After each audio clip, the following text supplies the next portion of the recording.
Okay, tonight I'm going to give an overview of the 360-year history of the Gabree family in North America.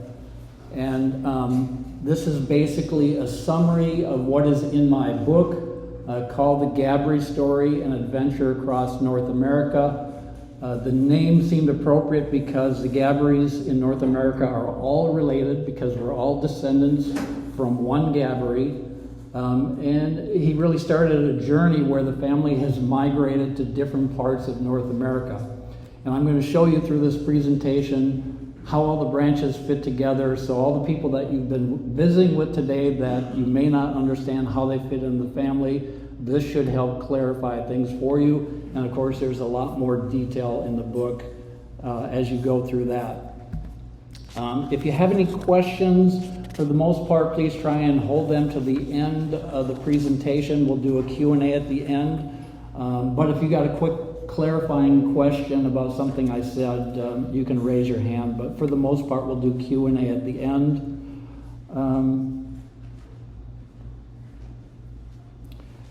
I'll also mention that tomorrow night we have a presentation by Dr. Philip Malou and a Métis dance group performing after that, and then a DJ with entertainment, and we've got a cash bar.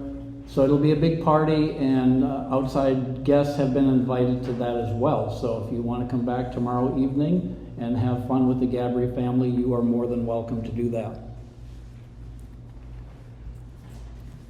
Okay, this is what I'm going to cover in the presentation tonight. I'm going to talk just for a few minutes about the research that went into pulling all this information together. There's a lot of family history information out there on the internet. Most of it's incomplete, some of it's accurate, some is not. I'll tell you about how I was able to pull all this information together for the book. I'll talk about the Gabree origins in France a little bit. It was not part of my research, but I'll give you a little bit of history there so you have some context that ties into coming to North America. And then I'm going to talk about the 4 stages of migration of the family, and you'll see that it fits together amazingly easy and interesting. So I'll talk about each of those stages. First, I'll start with a review of my research. My ancestry is 100% French-Canadian, so that was the focus. When I started working on my own family history, that was the focus of my research. I started in the 1990s, just working on my own ancestors like most people do. French Canadians are very fortunate that we've got tremendous parish records in Quebec going back to 1620. People who researched other ethnicities would kill to get these kinds of records that we've got. We've got 400 years of history that we can reliably look up information on. The parish records have baptism, marriage, and burial records that lets people researching French Canadians put together a tree quite quickly. We also have census records from the mid-1800s until in the US until 1940 when I was working on the book. 1950 was just recently released, and I think the 1931 census in Canada was just recently released as well. So these 2 things, the parish records and the census records, let researchers reliably put a tree together pretty quickly. But there are always holes in it, exceptions. Fortunately, many genealogists over the years, particularly French-Canadian genealogists, have looked at their particular branch of the family and have resolved some of those problems. Sometimes the problems are just that events didn't get recorded, particularly burial results are oftentimes not recorded in the parish records. Sometimes they were not recorded on purpose, and usually that's because of an illegitimate child, and it was extremely unpopular back then with the church for those things to happen, and oftentimes families try to hide them by either not having a baptismal record or changing names or hiding names in the records, and those things make certain parts of the trees difficult to resolve. But I was able to work with researchers who specialize in certain branches of the tree to figure those problems out. And this is really my work was the first bit of genealogy to try and pull all the branches together. So I certainly relied on some of the work that others have done. As you work through the records, the public records that are available, you can build your tree out to about 1940. And then because of privacy concerns, public records generally aren't available newer than that. So the last few generations of the family are actually some of the hardest to put together if you're trying to build a tree that covers all of the Gabouries. So I turned to my cousins on Facebook. And you and many other cousins, hundreds of cousins, were very, very open to helping me complete the newer generations of the tree. And you were very helpful in going to your closet and digging out the old box of family photos and sharing them with me so I can include those in the books. In the book, and there are some really wonderful photos in the book thanks to all the cousins who have contributed photos from their branch of the tree. So it's something that 10 years ago would have been difficult to do, but social media today allowed me to connect with many cousins from many different branches of the family and pull that information together. So when all that was done, which was about 4 years ago, I had a tree for basically the entire Gabaree family. And a tree is just a lot of data that's very hard to parse. Fortunately, I'm a retired software engineer and I love data and I love analyzing data. And I started to look at the data and I started to see interesting patterns in how and where people migrated. And it was so interesting that I said, I got to write a book on this. It's one of those things you say one day and don't realize that you're committing yourself to 4 years of work. But once I got started, I couldn't stop. And I've loved every minute of it and happy to share that with all of you.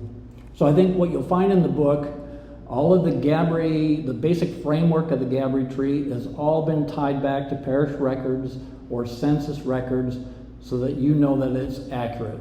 And not all family histories out there are accurate.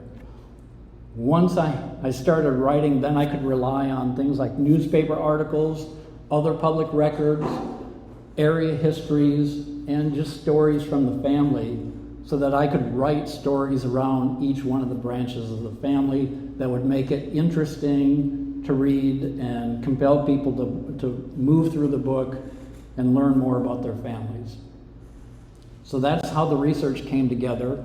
Let me talk for a minute about our origins in France. So there are 3 documented Gabree men who migrated from France to the Quebec part of New France in the 1600s. There was Antoine Gaboury, who lived from 1640 to 1708. And it turns out that he is the ancestor, the immigrant ancestor of all of the Gabarees in North America today. And I'll talk a lot more about him. There's another man named Louis Gaboury, who was about the same age. He came to Quebec shortly after Antoine. Louis did get married after he came to Quebec, and him and his wife had children, but after about 3 years, there were no more male children to carry on the Gabaree name.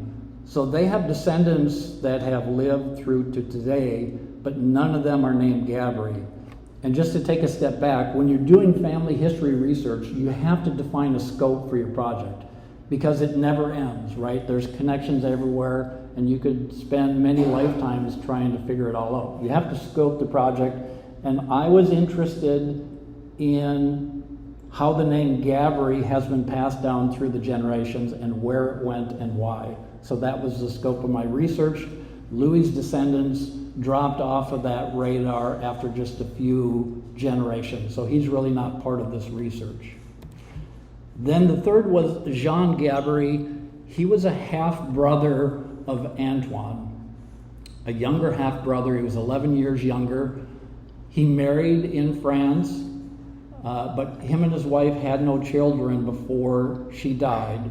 After she died, he decided to come to Quebec with his older brother. He married again in Quebec, and again, him and his wife had no children. So that left only Antoine to be the immigrant ancestor that we are all tied to. There's no records of any Gabree women coming from France. It wouldn't have changed the tree for me, since I'm only tracking the passing on of the Gabree name, and the typical naming convention is that any Gabree women that came would have gotten married and their children would have had their husband's last name. So it really didn't change things, but it certainly would have been something that I had noted if any existed, but I find no record of any Gabree women coming. Of course, not all the Gabrees came from France, and the ones who remained in France are almost certainly related to us, but there really aren't any church records to show exactly what that relation is. The Catholic Church started requiring marriage records, I believe, in the late 1500s, and baptism records, and then marriage and burial records happened a little later, but it really wasn't until the late 1600s that a lot of churches in France were actually keeping track of those records. So to find older records that would tie us to our cousins in France, I haven't done any research there, but from what I've seen, I don't think those records exist. But almost certainly the Gabouries that live in France today are cousins, and they're Gabouries in other parts of the world as well. Again, I haven't done research on this, but there's some evidence that the Gabree family came from the Brittany region in France, and we'll talk about that in a moment. The Brittany region is an interesting region. It is the last region that got incorporated into the country of France. It's got an area of many conquests, the Britons, hence the name, the Vikings from Scandinavian countries. So the people in the Brittany region have a diverse ethnic background that is oftentimes different from other people in France. And sometimes I think we see those ethnic changes in DNA tests, where you may see some percentage of your ancestry as being English when all of the ancestor charts that you're able to put together just have French people. You'll have a little bit of English ancestry, and that may come from the farther back history of Brittany, but I can't say for sure. There are Gabarees in France today that spell their name with the Y at the end, and some that spell it with an IT at the end, which is pronounced Gabaree in a French tone, the same way the Gabree with the Y is pronounced. We believe that they're all related. There are some people who have claimed that the two spellings originated when the Catholic and the Protestant versions of the family had a feud and split, and that the spelling tracks somewhat to the Catholic and Protestant branches of the family. But I have not done that research. That's just a story that I will pass on. And again, just assume they're related, and if you go to France, look them up and give them a hug and tell them you're cousins from North America. So this is what it looks like on the map. The Brittany area there to the upper left of the map. And then below that is La Rochelle, which is an important seaport in France. Most of the people coming to New France in those early days sailed from La Rochelle. It was a well-established seaport. by fishermen in the 1500s. These were the people that knew how to sail the Atlantic Ocean. And when it came time to send settlers to New France, most of them left out of La Rochelle. That doesn't mean they lived there, but they would travel there, get on a ship, and sail to North America. Antoine and his half-brother Jean lived in a village of Lalou, which is just on the outskirts on the north side of La Rochelle. In fact, today it's incorporated into the town of La Rochelle. Louis was from a small town of Lulé, and I'm sure that I'm butchering these names, so excuse me again. But Lulé is just east of La Rochelle, and these men were probably related, probably fairly closely related, but there are just no records to show that. And in the end, it was only Antoine that continued the family here, and that's what we're going to focus on. So how did they get here, and what happened next in their migration to Quebec? So Antoine sailed from La Rochelle to Quebec in 1659. The exact date's in the book. It was August something when he landed. So it's not unusual that he came from La Rochelle. That was a typical seaport. It's not unusual that he came over at age 19. That's an age that was common for the men coming at the time. It is unusual that we know exactly when he arrived. At the time, the ship captains were supposed to keep a log of who got on the ship and who got off the ship. And unfortunately, at that time, that was not always the same list because many people died during the voyage. Most of those ship logs are not available today, though. And I don't know if they were lost or they just weren't recorded regularly like they were supposed to be. But we're fortunate that the ship logs regarding Antoine's passage from France to Quebec are available. We know exactly when he showed up. Almost certainly he came over as an indentured servant. That's how most of the men coming at this time to Quebec came. And as an indentured servant, he would have an arrangement with a wealthy landowner or wealthy businessman in Quebec. And the deal would be that landowner would pay for Antoine's passage, and he would give him room and board for 3 years. He would probably pay him a small salary for 3 years. And in exchange, Antoine, as an indentured servant, would work for that landowner for those 3 years. It was really an ideal setup because if you're going from France to Quebec, to a land that's very different, right? This was unsettled land. It was mostly forest land that had to be cleared before you could farm. There's a whole different set of skills you need to learn. There's no infrastructure there to help them. So these rich landowners became the infrastructure, right? They gave them a place to settle. They gave them some training for 3 years. They got them set up to live on their own. It was a pretty ideal setup. So Antoine worked as an indentured, and there's no documents that says Antoine was an indentured servant. There's 2 reasons I make that conclusion. One is that almost all the men coming at that time came as indentured servants, and there's no records about Antoine during those 3 years. He wasn't buying land. He wasn't doing any of the common things that he would do if he came over freely on his own. It's not until late 1662 or early 1663, 3 years after he came, which is the universal time frame for indentured servants at that time, that he purchases land near L'Ange Gardien, which is northeast of Quebec City. It's just a little farther downstream from Montmorency Falls.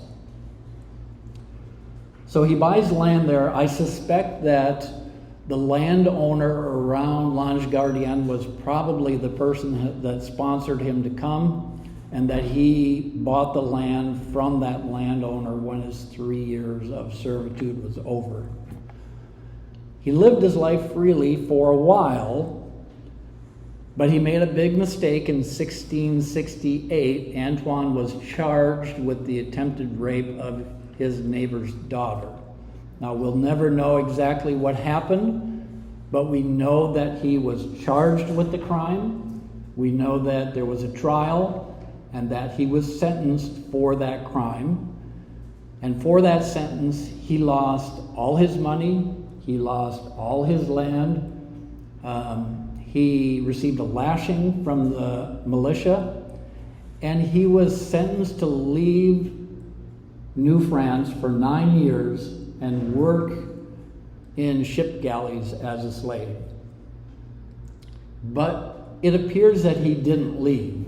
For sure he didn't leave for 9 years, because there are other legal records that put him in New France during that 9-year period. Not as someone that's committed a crime, but just as a witness for other legal cases. So we know he wasn't gone for 9 years. It's likely that he did not leave at all. I don't know why, but somehow he escaped that banishment for 9 years, fortunately for all of us. So there's really not much said about him in the records for a while until 1678, when he marries Jean Mignou and starts a family still near Lange Gardien. And him and Jean have 3 kids there, but he's still sort of under the radar. He's not owning any land. It's unclear where he's living, but he has started a family there. And then in 1687, Antoine and his family buy land and move to Saint-Augustin-de-Desmaures, southwest of Quebec City. And we'll take a look at this on the map in a minute. That land that he bought there was in the Gabree family for 9 generations.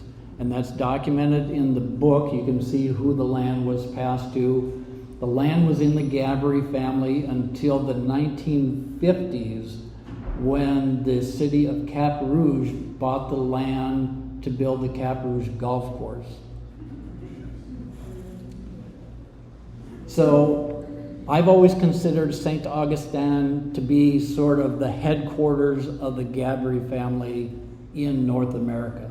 That's where Antoine really, truly settled, started a family. The family was there a long time, and there are still a lot of Gabouries living in that area. If you go to the Catholic Church there, you'll see grave marker after grave marker of Gabouries. So what does this look like on a map?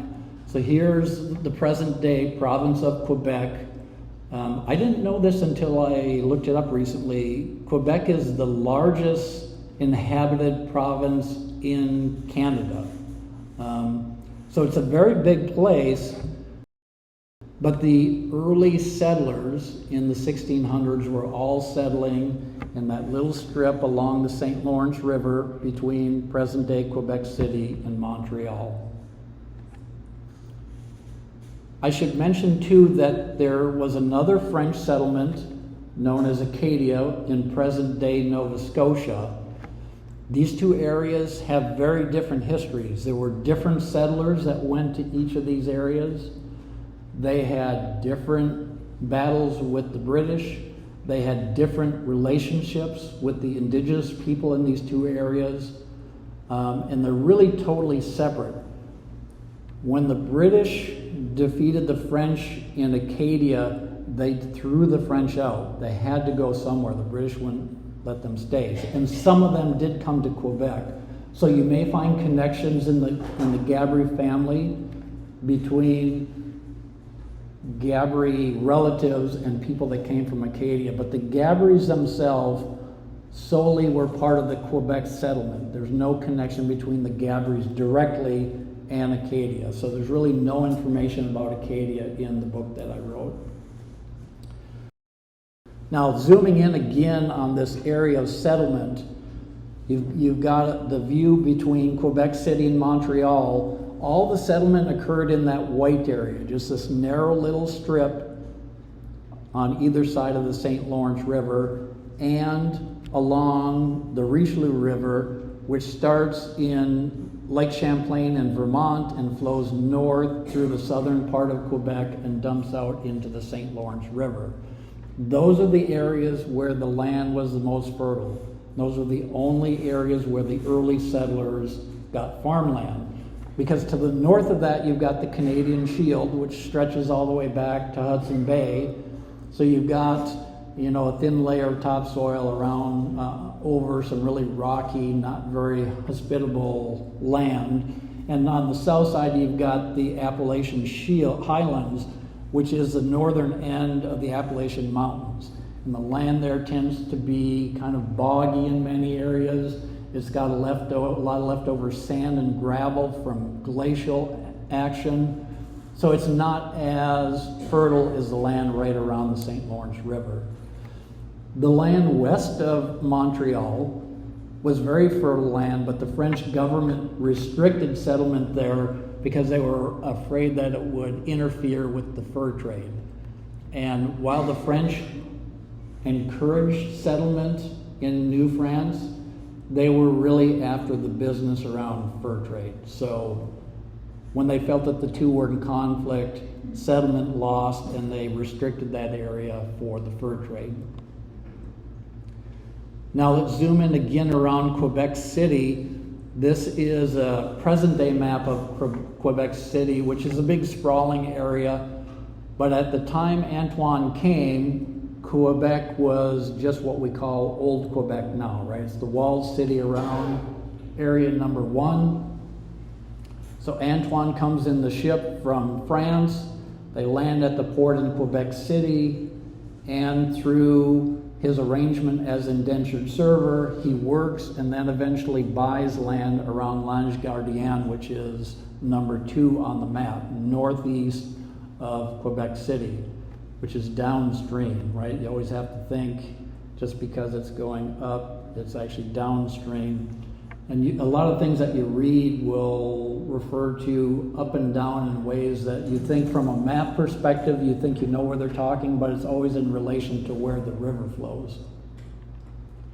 And then later he bought land at Saint-Augustin, which is area 3 on this map. So completely opposite side of Quebec City.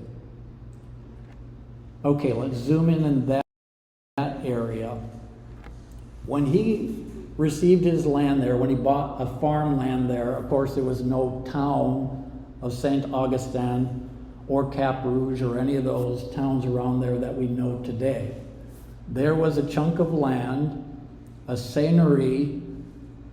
I can't say that word, I am sorry, but I cannot say that word, which is a large piece of land that the King of France would give to one businessman in Quebec, and his job was to divide that land up into individual farms and encourage settlers to come and settle on those farms to get the number of settlers up in Quebec. And you'll see each of these farmlands are these long, narrow pieces of land. That was the French system of dividing up land. And that was done so the maximum number of people could have access to waterways, because water was important primarily for transportation, but also for fishing, because when you're starting a new farm and you don't have many crops yet, you have to hunt and you have to fish to stay alive for a while. So these are laid out in rows. So the first row is always closest to the river. And then when those have been allocated to people, then you get a second row farther back, and a third row, and in this case, a fourth and a fifth row. Antoine was a very early settler in this area. So his farm, shown in red here, is in the first row. And then you can just barely see. So what this map is this is a present day, you see you've got all these roads here. This is a present day map. And then I've taken this 1850s land map and overlaid it on top of the present day map. And amazingly, all of the river borders and roads matched up exactly, even though these maps are almost 200 years apart. So the area here that you can just barely see in green is the Cap Rouge Golf Course, which now sits partially on Antoine's farmland. So what was life like for Antoine when he settled on his new farm? He owns a little bit larger piece of land than average, which becomes important because as the generations pass, when parents pass and the land is passed down to children, you have to decide how you're going to divide up this piece of land amongst 10 or 12 or 15 children. And there's a lengthy process to do that I talk a little bit about in the book. But the fact that I think it was larger than normal helped it stay in the family for those 9 generations. It was less likely to stay in the family had it been smaller. Some of the land was cleared already before he bought it. He cleared more land, but some of it was left as forest land, which is pretty typical because then you still had land that you could hunt on as well as grow crops on. As I mentioned, his land was in the first row along the St. Lawrence River, which gave him easy access for fishing and for transportation, which is hugely important for those early settlers. He and his wife had 8 children, 2 of which were boys that passed on the Gabree name. So the family tree is hanging on by a thread at this point, but they kept going. So once he's settled, we need to look, that's the end of our first stage. Antoine has made it to New France. He settled once, he had some problems. He got out of those problems, he got married, he had a family, he settled for good on his farm. That's the end of stage 1. We're in North America now. And I apologize for the people behind the speaker. I'm sorry about that. Can you see the screen okay? Okay, you can slide out if that will help. Stage 2 is how the Gabree family dispersed in Quebec. In the first few generations of the family, all of the descendants stayed around the Saint Augustin area, and many have stayed there until today, as I mentioned. But in the 3rd and 4th generations of the family, 3 Gabree men left Saint Augustin for other parts of Quebec, and we'll look at where in just a minute. At the time that they moved, those moves were very non-impactful, right? They were still farmers, they were looking for better farmland, and they continued to farm in these new areas. They continued to be members of the Catholic parish in their area, which was very important to the early French settlers. They still had limited, if any, access to education, which pretty much determined that they would remain to be farmers. And life continued as it had previously, except that they were now in 4 different areas of Quebec. So while it didn't really affect their lives at that point, it becomes critically important in stage 3, and we're going to look at that very shortly. So here is the family tree for the first 4 generations. This is not a complete family tree. This only shows the people who passed on the Gabree name, because the tree would be too large to really talk about in a non-confusing way if I showed all of the kids. Because you got to remember, the women are not passing on the name, so they had interesting lives, but not the area of focus for my research. And a lot of children were dying as well. At this time, it was typical for 25 to 35% of the children in the family to die as infants. So I'm not showing all of those because it becomes a lot of clutter that doesn't relate to the family of how the Gabree name was passed on. So Antoine had 2 sons, Jean-Baptiste and Antoine, and each of them only had 1 son that passed on the family name. Both of them named Jean-Baptiste. They were first cousins. And you can see where generation 3 were still just hanging on by a thread. There's still only 2 Gabarees in North America passing on the Gabaree name. Jean-Baptiste number 2 decides to move to the Montérégie region, which is the southern part of Quebec, just to the east of Montreal. And he moves there because there's a mission at St. Regis that needs a fort built around it. And Jean-Baptiste number 2 and his brother decide to go down there and help with this project. Probably influenced by the fact that their parents did not have a good marriage, and land records show that their parents essentially split up. They couldn't get divorced back then, but they essentially split up and went and separated property between the 2 of them. So it looks like they didn't have a really great family situation. They said, hey, there's this project going on in Montérégie, let's go work on that. So they went down there, and the reason that area was of particular interest to the people in Quebec at the time is Montérégie, which lies around the Richelieu River, is a major transportation area. From Lake Champlain and Vermont, you can zip up the river and be, fairly deep into Quebec quickly. And guess who's down there? It's the British, right? So the French were worried that the British were going to pop up the Richelieu River and attack them. So they thought, we need some fortifications in this part of Quebec. And it was a mission too, because the French wanted to convert the indigenous people to the Catholic religion.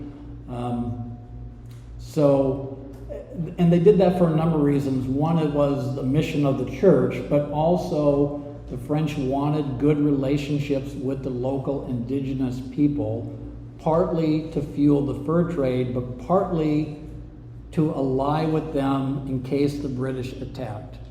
It's better to have more friends. So this area was very strategic to the early people in Quebec. Jean-Baptiste and his brother go down there to work on the fort that's being built. They both stay down there afterwards. So Jean-Baptiste number 2 becomes our first Gabree settler in this part of Quebec, in the Montérégie region. His brother gets married but never has any kids. So he's off the radar as far as our family tree is concerned. Jean-Baptiste number 1 stays around St. Augustin. He has 6 sons that carry on the family name. So finally we're getting some traction. 4 of them stay in the St. Augustin region, but 2 of them decide to move. Charles moves to Masquinongé, and Nicholas moves to the, sorry, I say Beauce, but that's not right. It's Beauce. I'll try and remember that. So Charles is a farmer. He's just looking for better farmland in Masquinongé. Life doesn't really change for him. Nicholas is a little more interesting. Nicholas, early in his life, leaves the farm. He moves to Quebec City, and he becomes a navigator. So navigators then are the same as navigators now. So what do navigators now do? If you remember a few years ago, the big container ship called the Ever Given that was going through the Suez Canal and got stuck sideways, right? You remember that story? Well, if you read about that story, after they got the ship unstuck and everybody started arguing about money and who was at fault and who was going to pay for this, There was a debate about whether the captain or the navigator was at fault.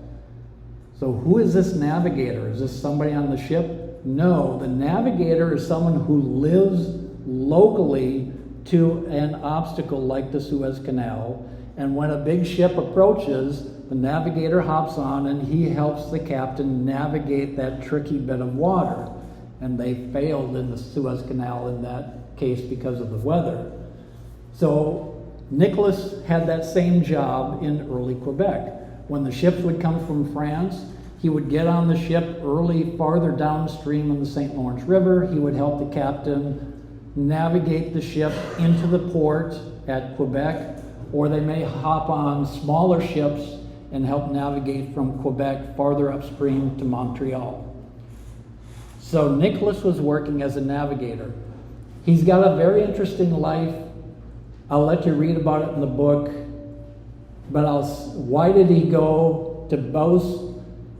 Let me summarize by saying his wife made him go. And you can read more about it in the book. But that's where he ends up. So where are these places? These are the 4 areas of settlement in Quebec. So here's a trivia question for the group that you can all answer pretty easily. Where did Marie Anne Gaboury come from before she settled in the Red River area? Masquinongé, right? If you read anything about her, they will say she came from Masquinongé. Now you know why she was in Masquinongé, because her father Charles left the family homeland around St. Augustin to find better farmland, and he chose Masquinongé. He had a large family. Marie Anne Gaboury was one of his children. Charles actually died very early, and that caused some interesting behavior in where his children went, and you can read about that in the book. But these are the 4 areas where Gaboury settled, and then each generation you see more and more children being born, and the population is growing in these 4 areas. So we've got Masquinongé, Montérégie, Beauce, and the Quebec City area. The colors that I sort of randomly chose when I was writing the book have now ended up on your name tags. So the color of your name tag and the kind of orangish one is red on this map. That tells you what area in Quebec your ancestors came from. And remember, this division happened fairly early in the family history. So if you're talking to someone who has a different color name tag, that means you need to go back almost to the very beginning of Gabouries in North America to find the connection between your branch and their branch, because that division happened very early. Also, again, talking about Marie Anne Gaboury, Masquinongé had a history of being involved with the fur trade. So it was no accident that Jean-Baptiste Lagimodière was a fur trader. That area was heavily involved in the fur trade, and it just was a coincidence that her father decided to settle there, and the rest is Gabree history in the Red River Valley. So I've given abbreviations to each of these areas, and again, on your name tag, there's a branch name, and that abbreviation corresponds to one of these 4 areas.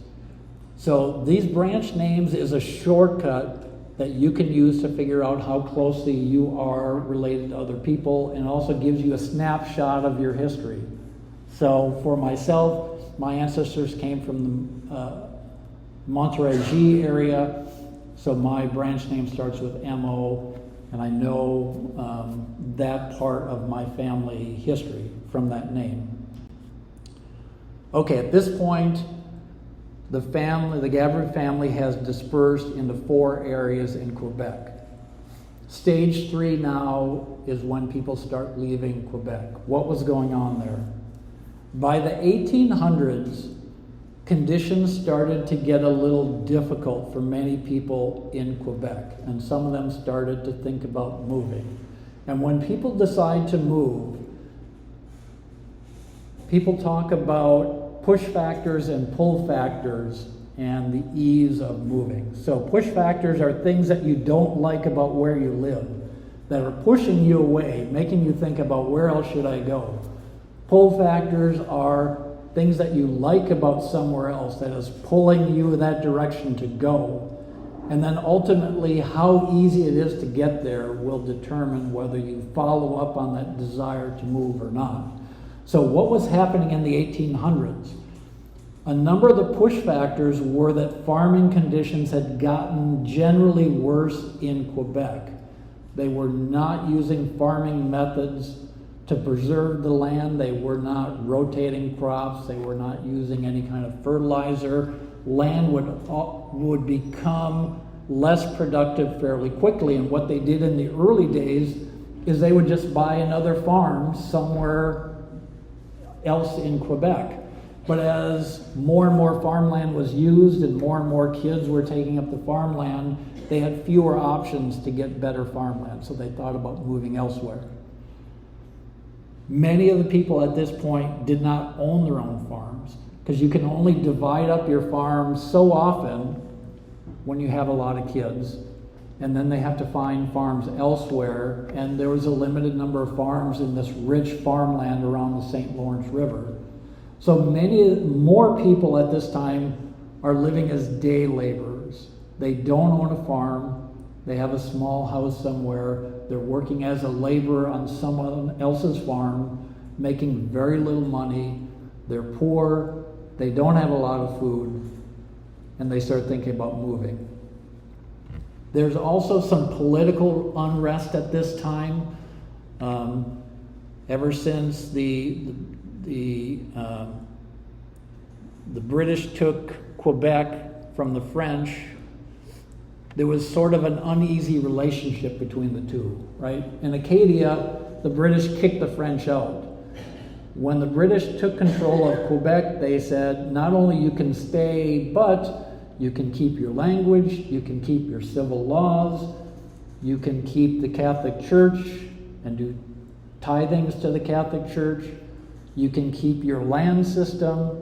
So in many respects, life didn't change for the French at that time, but there's still an uneasy relationship between the two, especially in politics, where many Frenchmen got elected into political positions, but the positions at the top were always the British who could make the final decision.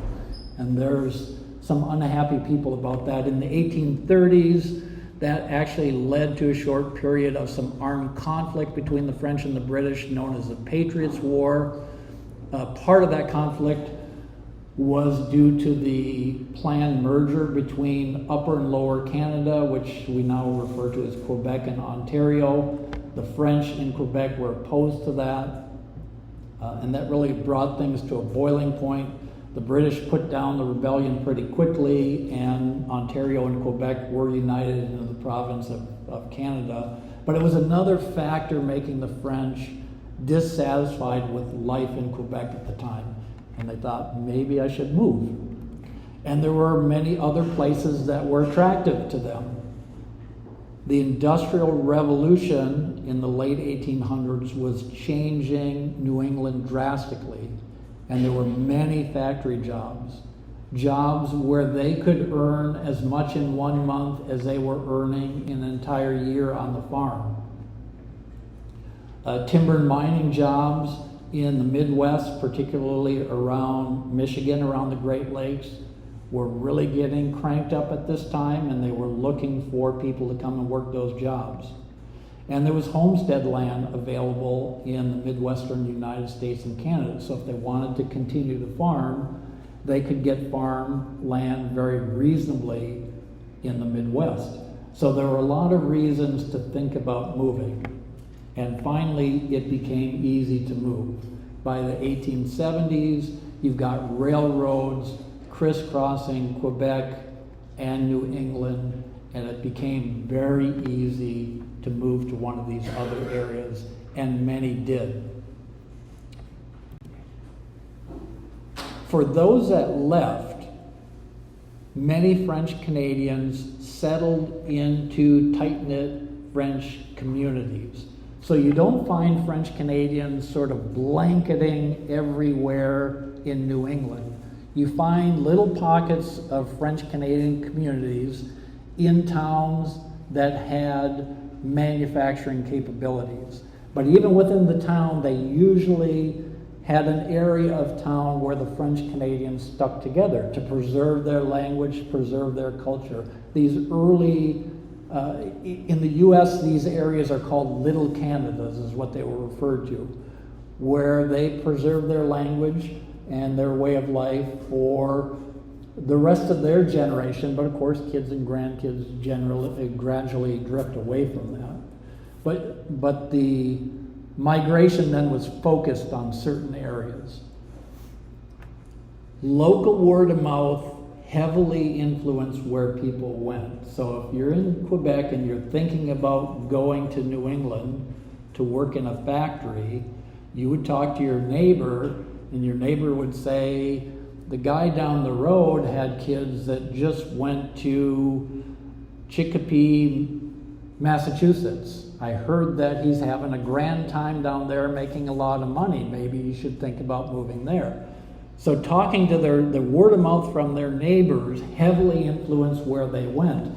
And you can see that when you look at the Gabree branches, because rarely did one man move to an area. You saw collections of brothers or brothers and uncles and nephews moving to one area. This is why the 4 areas that I talked about in Quebec became critically important, because the discussions in those 4 areas were very different. If you were in the Beauce region, you were talking about moving to Maine because that was very close and very easy. If you were in Masquinongé, your neighbors were having very different discussions about where to go. So the fact that the family broke up into these 4 areas early on heavily influenced where they went afterwards. And family influence, as I mentioned, when one person from a family went, it was very common that before long, brothers and nephews would go as well. And you usually see them traveling in clusters. Okay, let's talk about where they went. Before 1850, there were a number of Gabree branches that left Quebec before 1850, but there were 3 of important consequence.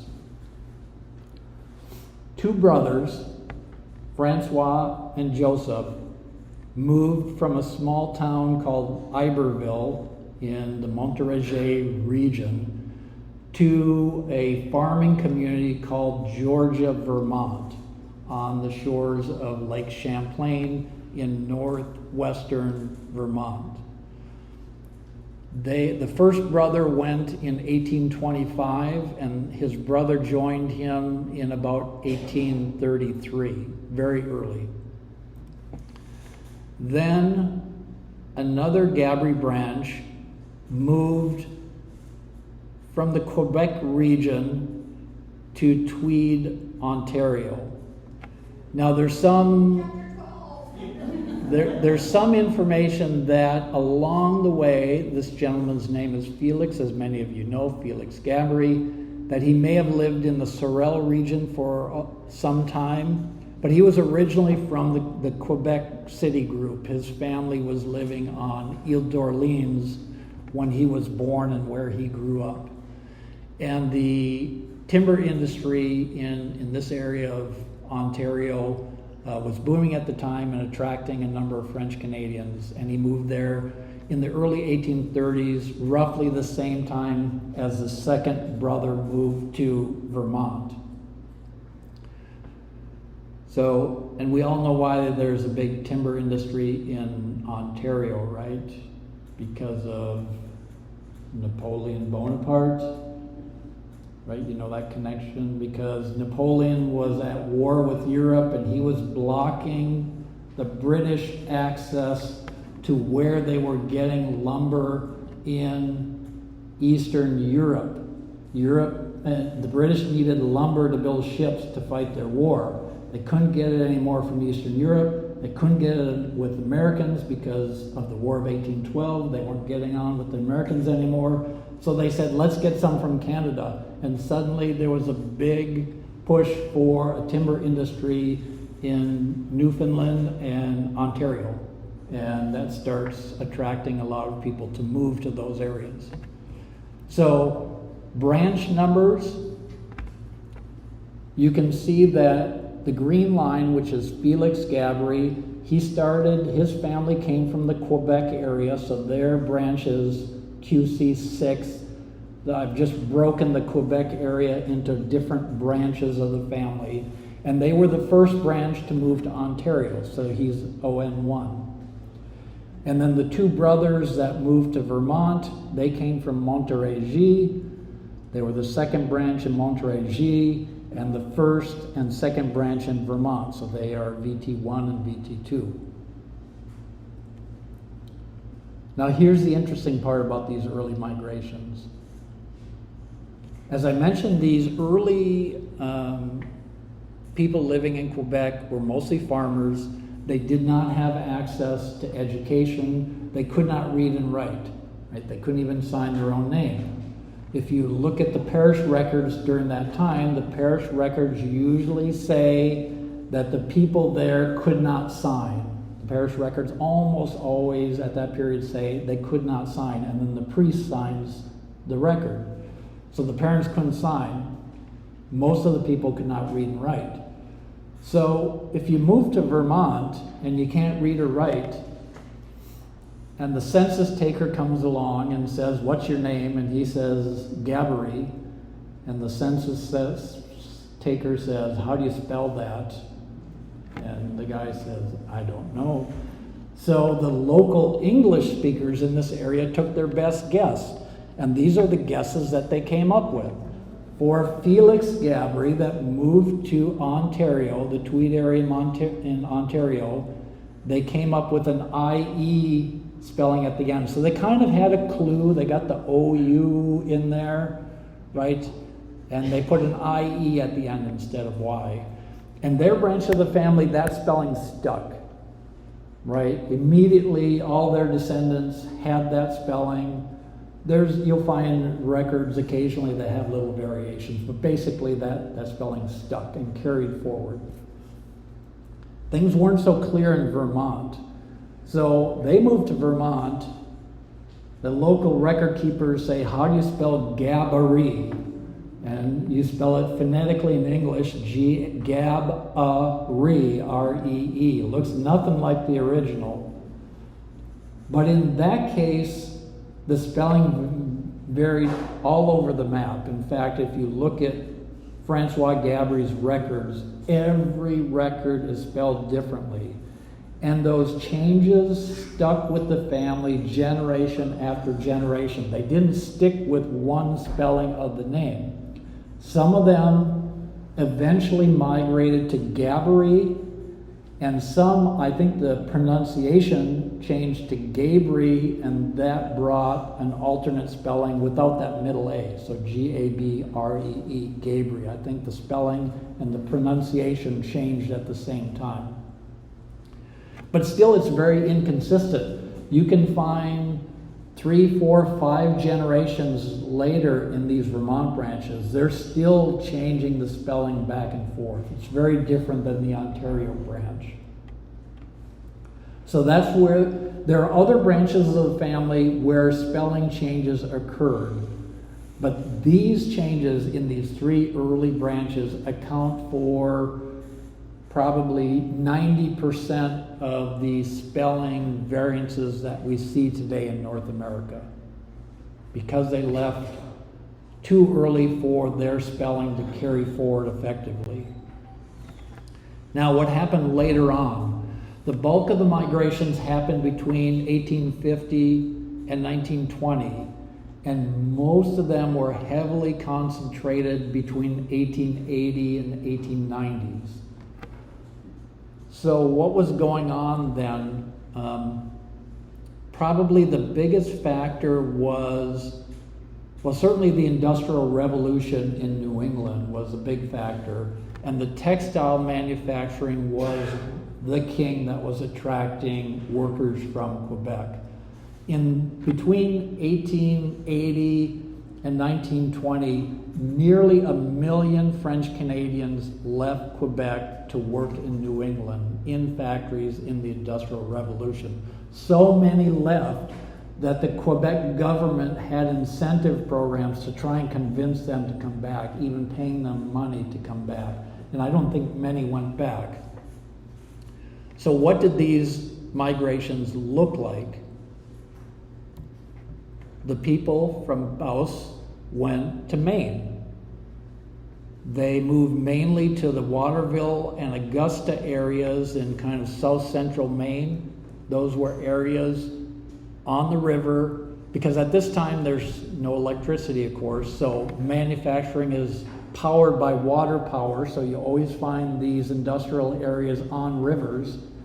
And Waterville and Augusta have robust textile manufacturing that attracted a number of French Canadian families, including some of our Gabaree cousins. If you lived in Montérégie, you generally went to Vermont, Massachusetts, or Rhode Island. Those are the three areas. And Massachusetts is by far the largest attractor of Gabree branches. Nearly half of the branches of the family that migrated went to Massachusetts. And I'll show you a list in just a minute. From Masquinongé, most of them went to Michigan. The Upper Peninsula of Michigan was a common destination for the timber and the mining industries. Areas around Ishpeming and Escanaba in the Upper Peninsula of Michigan had large mining. A lot of it was iron ore mining, and a lot of French Canadians went there. There's actually many Gabree branches from Masquinongé that went there, but only a few of them continued to have family there.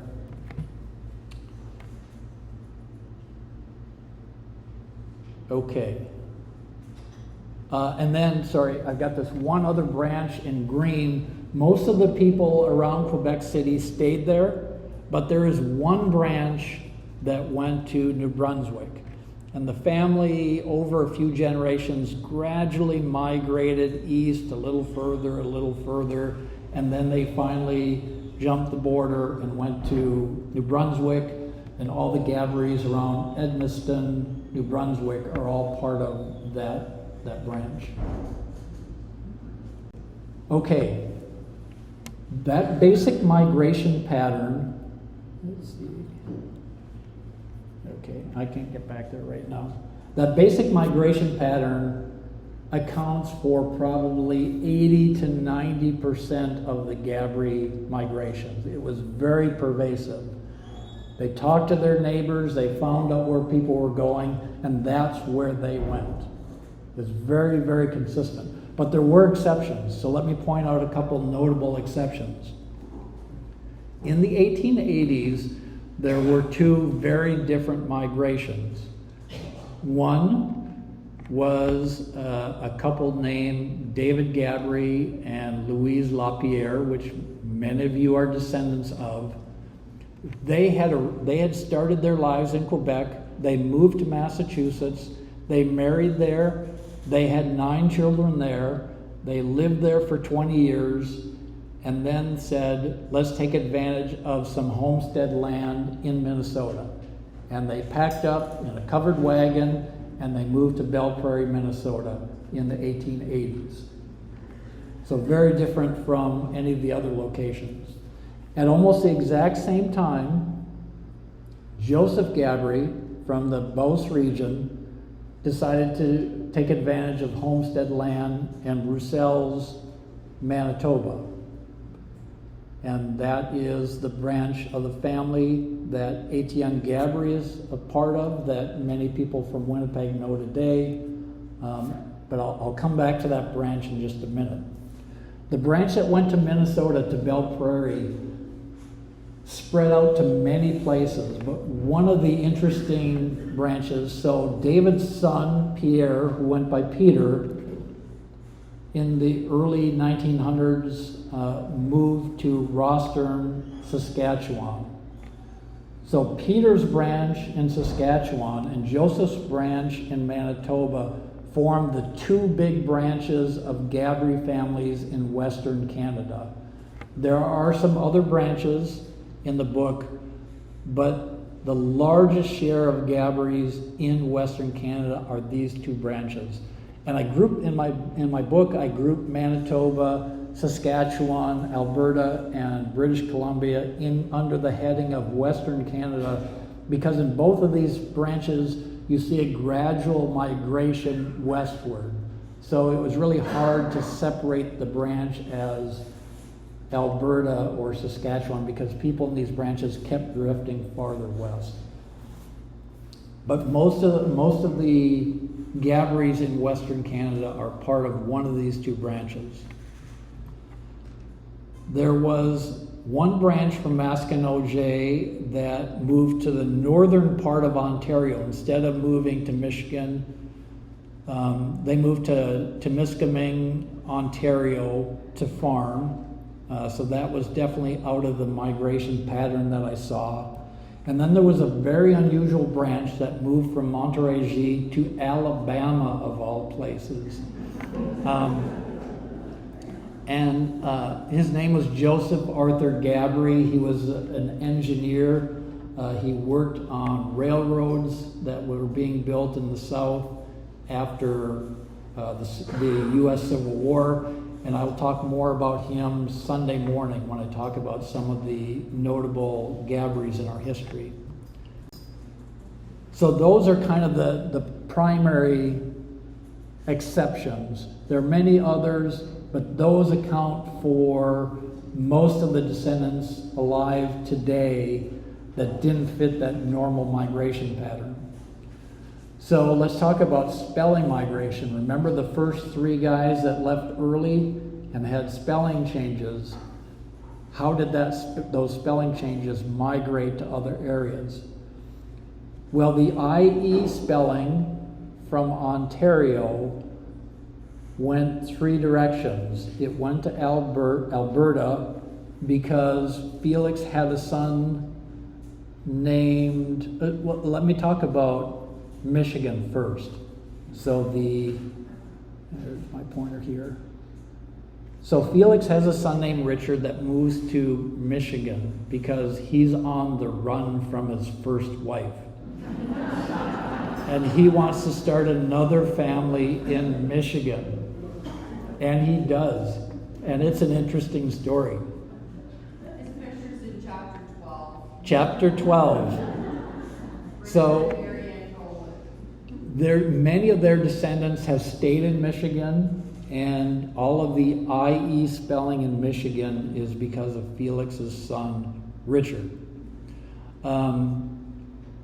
Richard's son, also named Richard, grew up in Ontario, but for a time he went west to Alberta with his entire family and lived there for a while, but eventually moved back to Ontario. But two of his sons stayed in Alberta and have descendants living through today. Some of them are here with us this weekend. So that brought the IE spelling to Western Canada. And then finally, one of Felix's sons named Frederick moved to the Detroit area, but didn't stay there long. It's not a real big branch of the family, but it's notable because he had a son named Fred who moved to California and worked in the film industry, and I'll talk about him more on Sunday. And that Fred had another Fred who was a lawyer and a judge in California. I'll talk about him on Sunday. So they have spread the IE spelling in California, and then today it's branched out from there. What happened with the Vermont spelling variations? Remember, there was two brothers, Francis and Joseph. Joseph's descendants pretty much stayed in Vermont for a long time, And the Gabaree with the middle A stayed in Vermont. But Francis had only one son that carried on the name, and that son died early in the U.S. Civil War. So the Gabarees in Vermont, I believe, are the only ones that fought in the U.S. Civil War because they were the only ones here early enough to fight in the U.S. Civil War. So Joseph's grandchildren, there were 7 or 8 sons that passed on the Gabree name. For some reason, in the span of about 10 years, they all moved to Massachusetts. And they seem to adopt the Gabree spelling and the Gabree pronunciation. And for some reason in Massachusetts, there was again a spelling change, and some of them adopted a spelling of Gibree with an I instead of an A. So now we're looking at something very different from the original spelling. But most of that's around Massachusetts, and since then it's spread out a little bit. So that's kind of how the spelling changes have migrated, and we'll talk more about what happens later in just a bit. So if I look quickly at the states, Massachusetts is the big winner. There were 19 Gabouries that migrated to Massachusetts. Most came from Quebec, but there's also this group of 6 brothers, Gabree brothers, with the R-E-E spelling, that came from Vermont. And you can see they're mostly settling in manufacturing areas. So the Springfield, Chicopee area, the Worcester, Massachusetts area, and Webster to the south, and then Attleboro a little bit farther east. Of these 19, I believe there was only 1 or 2 that came on their own. The rest of them came with close relatives. There's a group of 6 brothers, and there'd be 2 brothers here and 3 brothers there. So it was a lot of word of mouth that brought people to Massachusetts. Vermont had 7 branches, all of which settled in the northwest corner around Lake Champlain. The early settlers were farmers, and then 100 years later, 3 brothers moved from Quebec again to farm, but there was a big gap between the early settlers there in Vermont and then the 3 brothers that came later, one of which is named Florida Gabree. I tracked down many descendants of Florida and asked them why he is called Florida, and none of them knew why. And if you look at the census records, he came from a family of 10 or 12 kids, and it says where they're born, right? And he was kind of in the middle of the children. And they were born in Quebec, Quebec, Quebec, Quebec, Florida, Quebec, Quebec, Quebec, Quebec. What in the world is going on? Why is he in Florida? And what was so weird about that they called him Florida? And you'll have to read the book to find out. But I did figure it out, and I let his descendants know why he's called Florida. Rhode Island had 6 branches of the Gabree family that moved there. The first 2 settled in Woonsocket. My family left Quebec to move to Woonsocket, Rhode Island. Woonsocket was a French-Canadian community attracted there by the textile industry. It was a town along the river that in a large way had a textile industry. By the turn of the 20th century, 70% of the population was French-Canadian. All of the Catholic schools were taught in French. You couldn't work anywhere in retail unless you spoke French.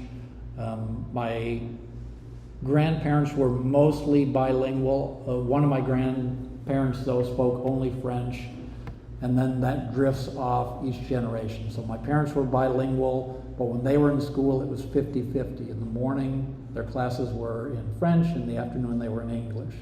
By the time I started school there, you just had a French class. There's one class, everything else was in English. But right away from first grade, you had French class, and had I lived there much longer, I would have gotten an education in French, which I could dearly use right now, but I moved too early.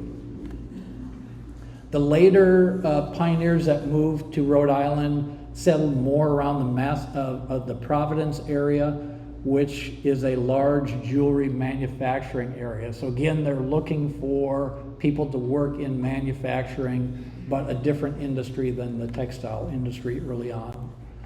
Maine had 5 branches of the Gabree family that settled there, all from the Beauce region, and all in that area where textile manufacturing was taking place. Michigan had 12 or more Gabarees that settled there, but only 7 of them actually continued to have family members in Michigan. Most were in the Upper Peninsula, where mining was attracting workers. And then there's Richard here running from his wife. And then in the 1920s, Emile and his family moved to the Detroit area. Emile and his sons were iron workers. They worked on many interesting bridge projects in Quebec before they were attracted to the automobile industry in the Detroit area. They moved to Michigan. Ontario, there were 5 branches of the family that moved there. Felix, our original early settler, Ulrich, who went to Ottawa for schooling as a doctor and stayed there the rest of his life, is another settler in Ottawa. This branch is a little confusing because his descendants have stayed in the area, but many of them on the Quebec side of the line there. So the Gatineau area is right across the river from Ontario. The families kind of stayed in that area, but mostly are found in Quebec today. But in the book, they're listed as in the Ontario chapter because they did do that migration early on. And then there was a couple of latecomers in the 1940s that moved to the St. Catharines, Welland area for automobile manufacturing. And then Western Canada, 5 branches that moved to Western Canada. Most were farmers except for Paul Raoul Gabree, who moved to Edmonton.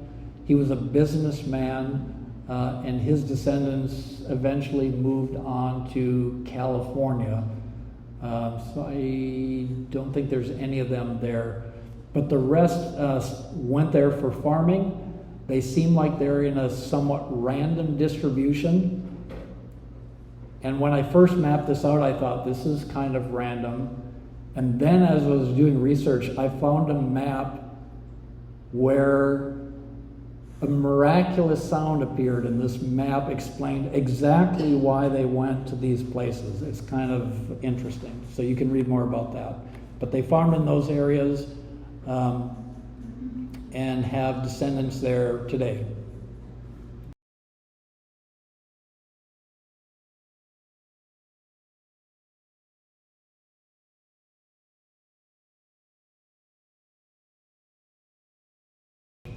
So, people are leaving Quebec, but that's not everybody. Of course, some stay in Quebec. What was going on in Quebec while some of the family was leaving? So we'll talk first about the group around Quebec City. Most of them have stayed in that area, particularly on the southern suburbs of Quebec City and St. Augustin and Cap Rouge and Sillery, those areas. Still a lot of Gabouries there. But there was one branch that moved to the Saguenay area north of Quebec City on the Saguenay River. It was an area that had a lot of timber industry and paper mills, and one branch of the family in the 1920s, I think, decided to take that opportunity to move that area and get involved in the industry there. So everybody around Saguenay and Alma are all relatives on that branch of the family. There's one branch of the family that moved to Montreal. It's an interesting branch of the family. It's part of Charles and Marie Anne Gaboury, that branch of the family that was in Masquinongé. And Charles died and people started moving elsewhere. Some of the descendants moved back to Quebec City. One of them marries an Irish woman. This is where things go horribly wrong in terms of French-Canadian ancestry. He marries an Irish woman, and the family becomes strongly Irish in their culture. They are attending an English language Catholic church in Quebec, which was uncommon at the time. They eventually moved to Montreal and live around the port where a lot of Irish families are living. The next generation marries into an Irish family. So strong English and Irish influence in this one family. And Montreal's kind of weird because by the turn of the 20th century, Montreal was primarily an English-speaking town. But then the French got wind of this and they said, this has got to change. And then the whole the survivance happened, right? And by the 1950s, laws were being changed that businesses had to advertise in French. And a lot of these English-speaking families said, that's enough, we're out of here. And many English-speaking families moved out of Montreal in the 1950s and 1960s. And this branch of the family got out. They went to Ontario and to the US. But for the most part, the Quebec core family stayed around Quebec City. In the Beauce region, so the family started in Saint-Honoré de Chenly, and over the generations, they generally spread out around that area farming. They had some very big farms. And, but generally around the southwest part of Quebec. By the 20th century, you see some of them moving to larger towns in Sherbrooke and Macog, a little bit east of where they were. And then in the 1930s, a bunch of brothers moved to the Valleyfield area of Quebec. Do you know why? Sorry? Not textiles, no.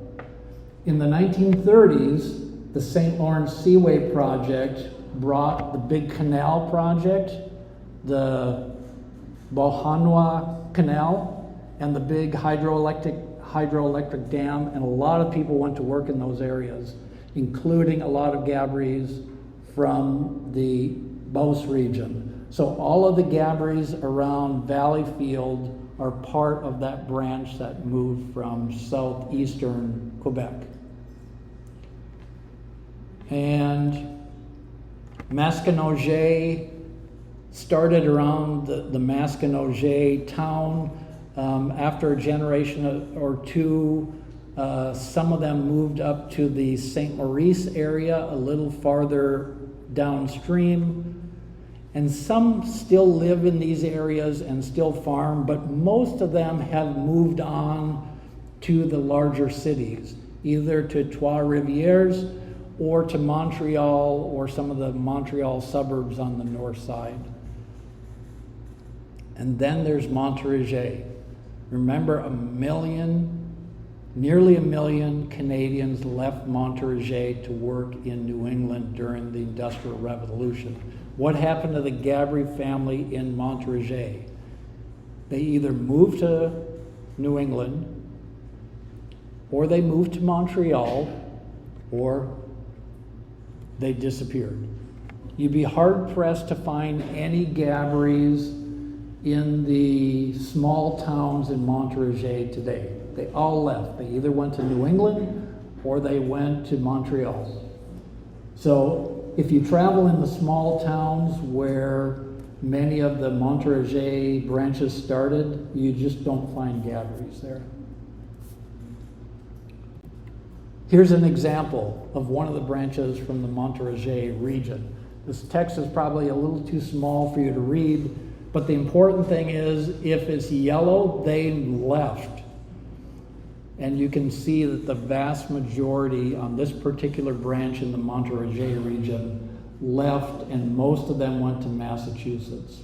The Industrial Revolution really wiped out this area of Gabarees in Quebec. Okay, that's the end of stage 3 migration. I've got a short story on modern migration. These migration patterns changed drastically after World War II. Why did they change? Because people had access to more education. They started moving to places for the purpose of education, to areas that they would have never considered moving to before. And once they had this education, they moved for a variety of jobs that they never had access to before. The interstate highways that came around in the US in the 1950s enabled people to move easily. People had cars, people had good roads. They left and went to other places. And they had more spare time and spare money. They went on vacations. They saw places that they had never seen before, and some of them decided to move. So all of these patterns that determined the early migrations sort of went out the window after World War II. And then people start moving all over the place. Some of the things that you can say about the new migration in this stage is that you start to see areas where the branches cross. Prior to this, the branches were pretty distinct. Now you see popular areas like California and Florida and Montreal and the Pacific Northwest, where different branches of the family that had been pretty distinct now start moving together. And then you get Gabarees where your mom says, no, they're not related to us because I don't know where they came from. But it turns out she was wrong, and they're all related. People start moving, Gabarees start moving to places that have no French-Canadian communities. You can go down the list today: North Dakota, Ohio, Utah, Hawaii, North Carolina. These were not French-Canadian hotbeds at the turn of the 20th century, and it didn't matter anymore. The people that had migrated, it had been a few generations. The kids and grandkids had moved away from the Quebecois culture that they brought with them, and they were just looking for good jobs wherever they would find it. But if you're looking for Gabarees today, you can usually go back to some of those original areas of migration and still find Gabarees there. So if you go to Worcester, Massachusetts, if you go into Massachusetts and you want to find Gabarees, go to Worcester, go to Chicopee, go to Attleboro, where people settled originally. You'll still find some Gabarees there. Even though many of their descendants have moved elsewhere, you'll still find clusters of the family in those places. Okay, quick bit about branch naming and then we're done.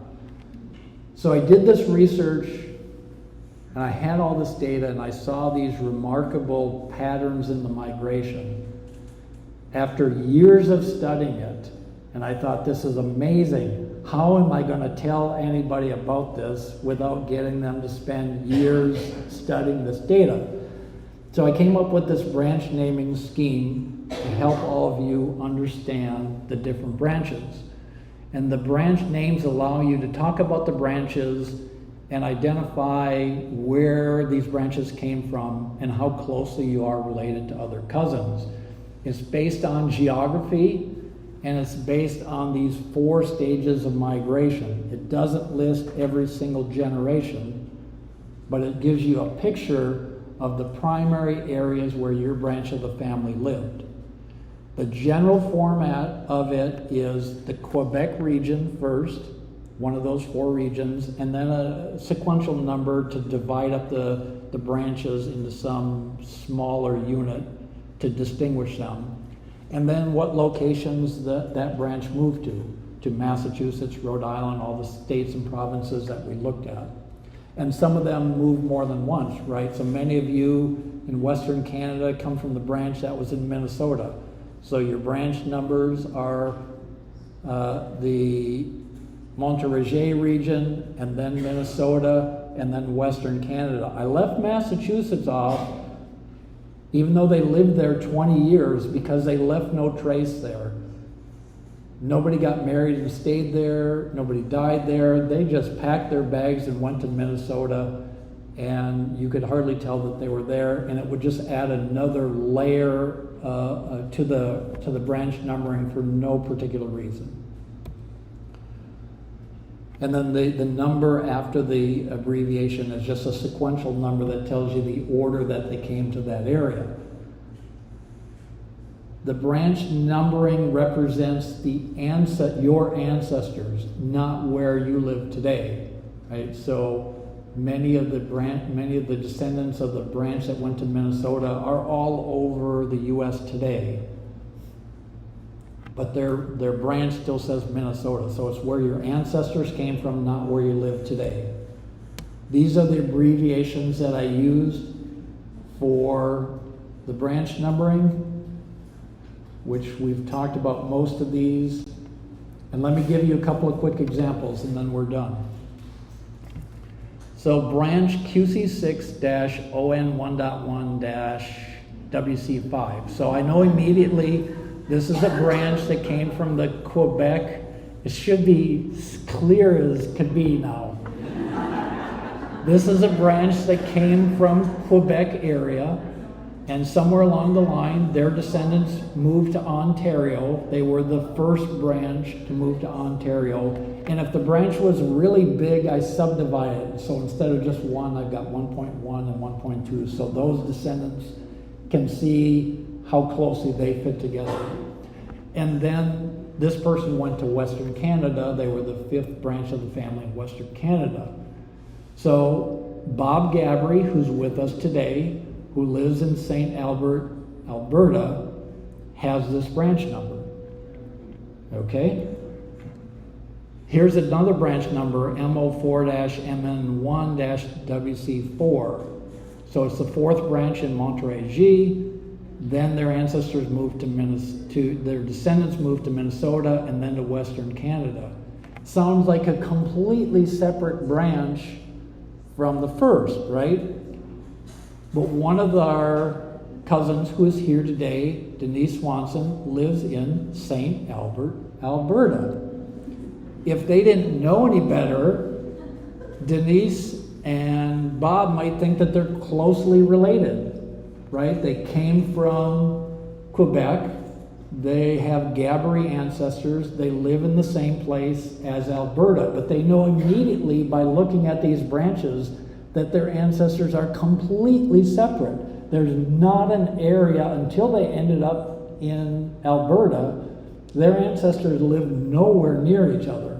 So they know immediately, even though they may assume they're closely related, that they're not. I mean, they're all Gabouries, they're related, but they're not as closely related as they might think. So, as I said, even though they may think they're closely related, their histories couldn't be more different. Now let's look at example 2, branch BE 2.4, the second branch from Beauce. Our cousin Monique, who lives in Thunder Bay, Ontario, this is her branch number. Okay? Branch BE-WC1. So this branch is from Beauce. And the first branch that moved to Western Canada, and Lise Gabrielle Diallo, who lives in Winnipeg, this is her branch number.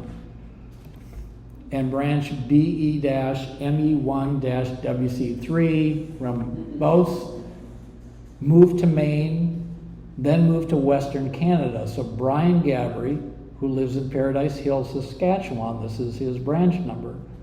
So you've got 3 people that live in very different areas in Western Canada, and they may think, we aren't that closely related. But if you look at their branch number, you see that their ancestors all came from the same part of Quebec. And in fact, Monique's branch is the closest to, Monique doesn't live in Beauce. I don't think she was born there, but her father was born there. She knows that area better than anyone here. So if you're Lise or if you're Brian, you probably want to find Monique because her father was born in the place where your ancestors came from. And she can probably tell you some fun information about that part of Quebec.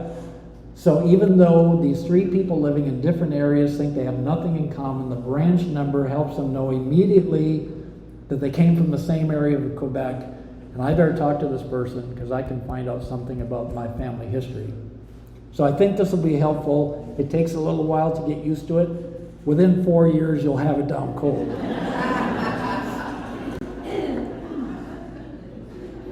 That is the story of the Gabree tree. You are one little leaf on this tree that's all completely connected. And the book, each of these branches has way more information than I could capture in the book. You guys are the experts on your branch of the family. You guys are the ones that should be writing your family histories to tie into the framework that I provided. But the book helps you understand from your leaf on this tree how you can trace it to find any one of your Gabree cousins, where they're likely to be, and what to say when you knock on their door and say, "Hi, I'm your cousin from Alabama. Let's talk." That's our story about the Gabree family. Do you have any questions? And I'm around all weekend. You don't have to ask me now, but if you have any immediate questions, I'll answer a few questions. Bonnie? I'd just like to add that Richard Gaboury that had his first family in Tweed and then went to Michigan, came back to the wife in Tweed. And she took him back. She did, and he got died. He came back to die, have her look after him. There was a lady once come on a train, knocked on the door, the wife answered, and she went back on the train and never to be heard of. He thought that if he gave all of his worldly goods to the church, so he donated land in Sugar Island, which is in Tweed Stoco area,